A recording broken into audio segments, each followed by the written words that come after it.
Welcome to the debate. When we picture a psychological predator, our cultural conditioning usually points us toward the overt. Right. We look for the loud, the grandiose, the physically dominating figure. Exactly. The one who aggressively demands the spotlight. But step into the realm of covert narcissism, and, well, the predator looks entirely different. Oh, completely different. It is the person sighing heavily in the corner of the room when you share your good news. It's the partner who plays the ultimate victim while systematically, quietly dismantling your reality. Oh, yes. Today, we are dissecting the hidden mechanics of covert narcissism and the phenomenon of crab mentality. And we're asking a fundamental question about human behavioral pathology. Is the destructive behavior of pulling others down primarily a calculated, predatory strategy for interpersonal control and power? Or is it a defensive reaction? Something rooted in profound psychological fragility and, developmental arrest. Right, because the stakes for this discussion are incredibly high. Oh, they are. Because the victims of this behavior, they often find themselves walking on eggshells in their own homes or workplaces. They are completely unable to articulate why their own success or happiness suddenly feels like a crime they have to apologize for. Yeah, it's a mind game. It is. And as a trauma-informed therapist, I view these behaviors through a structural and developmental lens. The impact is undoubtedly catastrophic for the target, but the resentment itself is a defensive manifestation. It's driven by deep-seated inadequacy and this infantile terror of abandonment. We're dealing with profoundly broken individuals reacting out of psychological panic rather than, evil masterminds executing a plot. Well, I see why you think that, but let me give you a different perspective on just how deliberate and structured this hostility actually is. Okay. As a behavioral profiler, I view these tactics as highly calculated tools of dominance. If we examine the comprehensive research by psych tests on interpersonal resentment, they categorize individuals into three distinct profiles. The joy shares, the begrudgers, and the retaliators, right? Exactly. And I want to focus strictly on the retaliators today, which maps perfectly onto the covert narcissist. These are individuals who actively seek to ruin another person's happiness. The data reveals a chilling pattern of Machiavellian traits. Yeah, it's dark. It's very dark. 44% of this group are perfectly willing to step on other people's toes to achieve their goals. Right, and that specific demographic does score high in those traits, but we have to contextualize what is actually driving that willingness to step on others. Well, let me contextualize it with another layer from that same study, which asked under what conditions these individuals would forgive an employee for workplace theft. Oh, wow. The retaliator showed a marked willingness to forgive theft if the perpetrator was struggling financially, hadn't had a raise, or was highly stressed. Interesting. What this reveals is a profound zero-sum bias in their cognitive processing. They view the world as a place where resources, and this crucially includes emotional resources like happiness, validation, success, are strictly finite. So if you have it, they don't. Exactly. If you possess joy, it means you have stolen it from their potential pool of joy. Therefore, they have a calculated desire to exert power by actively punishing your success and redistributing that emotional wealth back to themselves. It is a predatory mindset that seeks subjugation through subtle sabotage. I come at it from a different way. I do not see a Machiavellian mastermind executing a complex wealth redistribution scheme. I see an internal crisis of self-worth that is entirely reactive. Reactive? Really? Yes, entirely. To understand the mechanism here, we have to look at Leon Festinger's social comparison theory, and more specifically, how it is expanded by Abraham Tessern's self-evaluation maintenance model, or SEM. Right, the SEM model. Yeah? Tesser mathematically mapped out the psychological threat response based on three variables: the closeness of the relationship, the personal relevance of the domain, and the performance of the other person. The paradox of proximity. Exactly. This framework outlines that paradox perfectly. If a stranger on the internet wins an award, a covert narcissist experiences zero ego threat. But if their partner or their close coworker succeeds in a domain that the narcissist considers relevant to their own identity, the ego cannot simply bask in reflected glory. No, it forces an upward comparison. It is forced into a severe upward comparison. which highlights their own perceived deficits. Well, it does more than highlight them. It creates agonizing cognitive dissonance. The narcissist's behaviors are the result of an infantile developmental arrest, where they lack a cohesive internal sense of self. But that assumes they don't know what they're doing. They are operating on a primitive logic. Their reality is, my environment must perfectly reflect my superiority for me to exist. Their hostility is not a master plan of subjugation. When that upward comparison occurs, their fragile ego is threatened with complete fragmentation. So they're just lashing out. They pull the other person down as an involuntary, desperate defense mechanism. It's to resolve the cognitive dissonance and prevent a psychological collapse.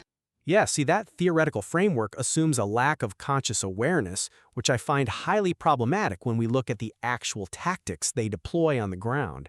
Let's really analyze how they mask this so-called fragile grandiosity. Okay, let's look at it. They do not just throw a primitive tantrum when triggered by an upward comparison. They use disguised concern to systematically and meticulously undermine the target's self-confidence. Oh, the faux concern is brutal. It is. A victim might announce they are starting a new fitness routine or a demanding academic program, and the covert narcissist will lean in and say, "Are you sure that's healthy for someone with your stress levels? You know you have a tendency to burn out and quit these things. I just don't want you to get hurt." And the phrasing is incredibly insidious because it mimics the cadence of genuine care. Right. It makes it so difficult for the victim to identify the hostility. Wait, look at how they use pity in these scenarios. That's not depression. That's weaponized guilt designed to anchor the victim. Absolutely. They pair this disguised concern with public backhanded praise. They will compliment the target in a room full of people by saying, "It's so great you spoke up in the meeting today, especially since you have so little experience compared to the rest of the team." Just humiliating.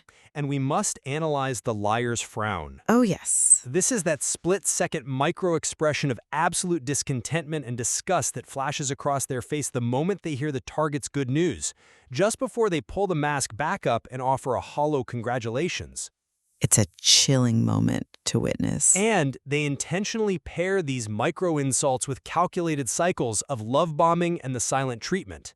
This creates an intermittent reinforcement loop, conditioning the victim's dopamine receptors. This is a deliberate, highly structured strategy to instill fear and keep the victim completely destabilized. I hear you. I do.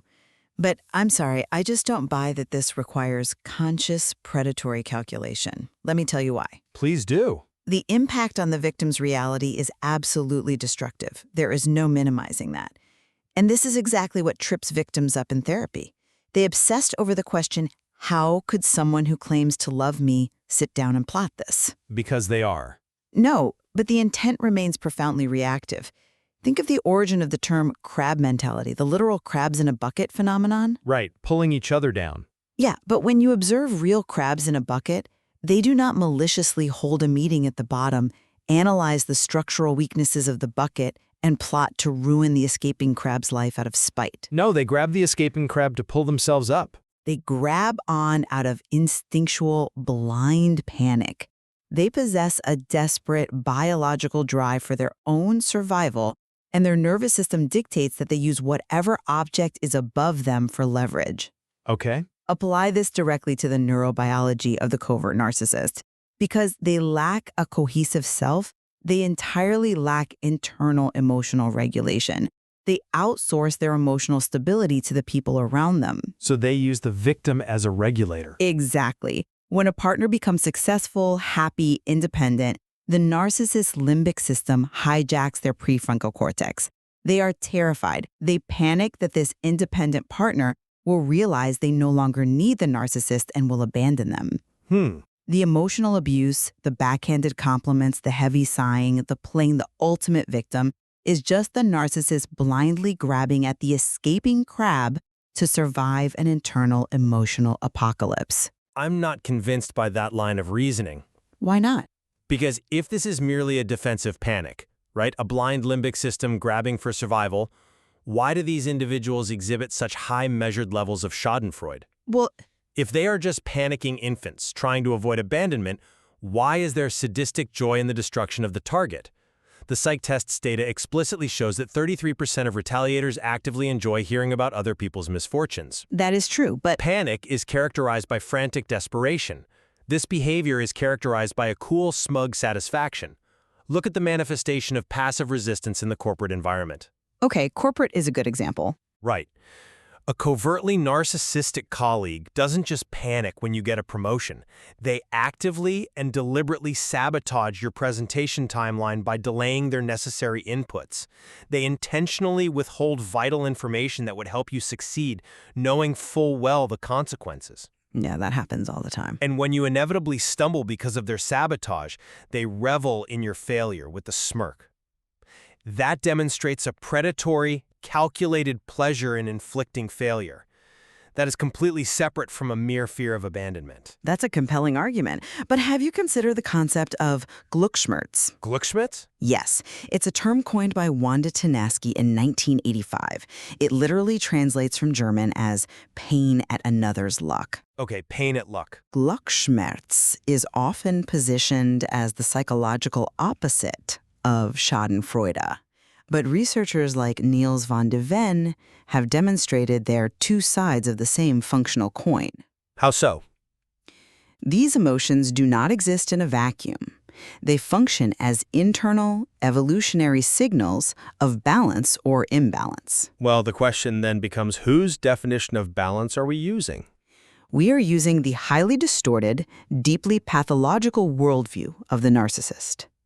To a covert narcissist, the fundamental law of the universe is that they are the central, superior sun, and everyone else must orbit them. Right. When they experience Glückschmerz, it acts as a visceral, emotional signal that this perceived balance has been violated. To an individual with this level of cognitive distortion, a victim's unearned joy, and they view any joy that did not originate from their own magnanimity as unearned, feels like a literal, objective injustice. So they have to correct it. Exactly. So when you bring up the smirk or the flash of satisfaction when the victim fails, I challenge the interpretation of that as sadistic, evil pleasure. You don't think it's sadistic? No, it is the relief of a desperate organism successfully restoring equilibrium to its fractured reality. When the victim fails, the narcissist's worldview that they are the superior, necessary center of the universe is validated. The threat is neutralized.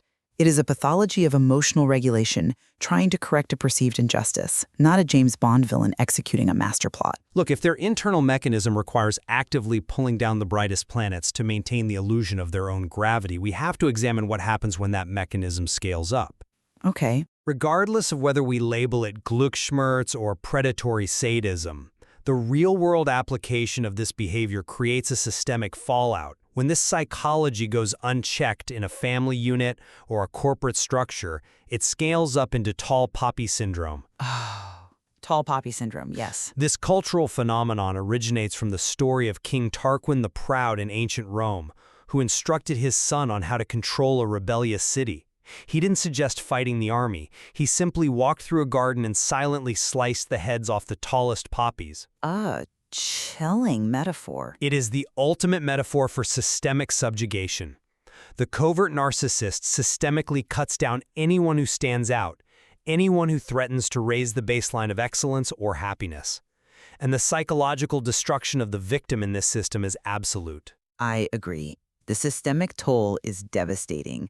Targets of this behavior frequently lose their entire sense of identity, suffering from complex post-traumatic stress simply from existing in that environment. Exactly. They fall into what is clinically recognized as the self-deprecation trap. Because the human nervous system is incredibly adaptable, the victim subconsciously realizes that their own joy triggers the predator's punishment. The silent treatments, the heavy sighing. The micro-insults, all of it. So to protect the narcissist's fragile feelings and avoid the psychological warfare, the victim's nervous system rewires itself to associate personal success with danger. It's heartbreaking. They start minimizing their own achievements in real time. They attribute their hard work to just getting lucky. Ultimately, they undergo a willful shrinking of their own identity. They make themselves small. They dull themselves into a robotic state. They stop sharing good news, and they stop aiming high. The covert narcissist has successfully conditioned the victim to execute the psychological abuse upon themselves. That, to me, is the hallmark of a highly effective, predatory system of control. I agree entirely on the severity of the trauma and the tragedy of the self-deprecation trap. It takes immense therapeutic work to reverse that nervous system conditioning. It certainly does. However, I would argue that the very clinical defenses we teach victims to use to escape this trap actually prove the narcissist's underlying powerlessness and fragility, rather than confirming their status as a predatory genius. How do you figure that? A narcissist were truly a Machiavellian mastermind with a calculated system of control. Our defensive strategies would need to be equally complex. But think about the primary defensive strategy we teach targets of covert abuse, the gray rock method. Which requires the victim to present a completely flat, unreactive persona, essentially becoming a non-entity in the interaction. Right. The instruction is to become as boring, uninteresting, and unreactive as a gray rock.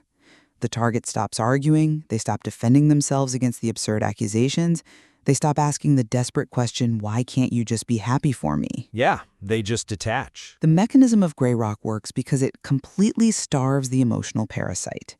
You deprive the abuser of the emotional reaction they desperately need to regulate their own fragmented ego. And what happens when a victim successfully implements this? They escalate. Yes. The covert narcissist does not smoothly pivot to some brilliant, calculated backup plan. They completely unravel. They escalate their behavior into obvious, messy tantrums. They panic, and eventually they are forced to seek out new targets because their emotional fuel line has been cut. Well, they escalate because they recognize their control mechanism is failing. They escalate because they are starving. Furthermore, we instruct targets to keep meticulous written proof of their achievements and reality to combat the covert gaslighting. Which is essential. It is, because the moment the target builds parallel communities, friends, mentors, or therapists outside the narcissist's isolated bubble and stops providing what clinical literature calls scapegoat supply, the narcissist's entire illusion of control shatters. A true Machiavellian predator relies on tangible leverage, hoarded resources, and structural power. The covert narcissist relies entirely on smoke and mirrors, leveraging the victim's own empathy against them. Well, When the target stops reacting and steps out of the illusion, they expose the abuser's intense underlying fragility. The predator is revealed to be nothing more than a terrified child demanding the universe cater to its illusions. I see why you think that, but let me give you a different perspective on the implications of the gray rock method. Go ahead. The very fact that a victim has to resort to becoming an emotional stone, literally suppressing their fundamental human nature to feel, to react, to share joy, to exist authentically, proves the profound, terrifying effectiveness of the predator's tactics. It proves the damage, yes. It does not matter if the man behind the curtain is fragile, if the machine he built is destroying the city. Regardless of whether the narcissist is internally shivering with cognitive dissonance, the external manifestation of covert narcissism and crab mentality functions as a highly effective, predatory system. I hear you. It actively dismantles a victim's reality and conditions their nervous system to view their own light as a threat. That is behavioral conditioning at its darkest, and recognizing it as a calculated strategy is necessary to respect the severity of the psychological violence being perpetrated. It is dark conditioning, absolutely, and acknowledging the severity of the psychological violence is paramount. But understanding these behaviors as defensive mechanisms driven by Gluckschmerz and comparative inadequacy is absolutely essential for the victim's long-term recovery. How so? Because if a target fundamentally believes their abuser is an omnipotent, calculating mastermind, the target remains terrified, paralyzed, and convinced they can never outsmart the predator. That's a fair point. But when you reframe the narrative, when you explain the mechanics of SEM and demonstrate that the abuser is actually a deeply broken individual, throwing a psychological tantrum because they cannot handle the burden of their own inadequacy, it strips the abuser of their perceived power. It demystifies them. Exactly. It removes the mystique. Understanding the pathetic nature of the pathology is exactly what breaks the trauma bond and sets the target free. Well, we have unpacked a tremendous amount of dark psychology today, bridging behavioral profiling with structural trauma analysis. As we look at both of these perspectives, I believe there is a crucial point of convergence. Yeah, I think so too. Whether we view this subtle hostility as a calculated, predatory strategy designed to hoard emotional resources, or as a desperate reactive defense mechanism born of Glücksschmerz and ego fragility, wait, I shouldn't trail off. The required action from the target is the exact same. Recognizing the subtle mechanics of this resentment is the only way for targets to protect their sanity and their reality. Absolutely. The underlying mechanics almost don't matter in the moment of impact. You have to recognize the behavioral signs immediately. The liar's frown, the weaponized pity, the carefully timed backhanded compliments. Once you identify the pattern, You can consciously stop the self-deprecation loop. You refuse to appease their dysregulation and finally reclaim your fundamental right to experience and share your own joy. Or within this material, particularly regarding how broader organizational structures and corporate cultures can inadvertently incentivize this behavior, actively encouraging tall poppy syndrome in the workplace. We will leave the listener to evaluate the true nature of covert manipulation in their own lives based on the frameworks provided today. Agreed. So the next time you share a hard-earned victory and see someone sighing heavily in the corner of the room, you have to ask yourself, are you looking at a fragile, panicking ego desperate to avoid its own reflection, or a predator quietly and deliberately adjusting its snare?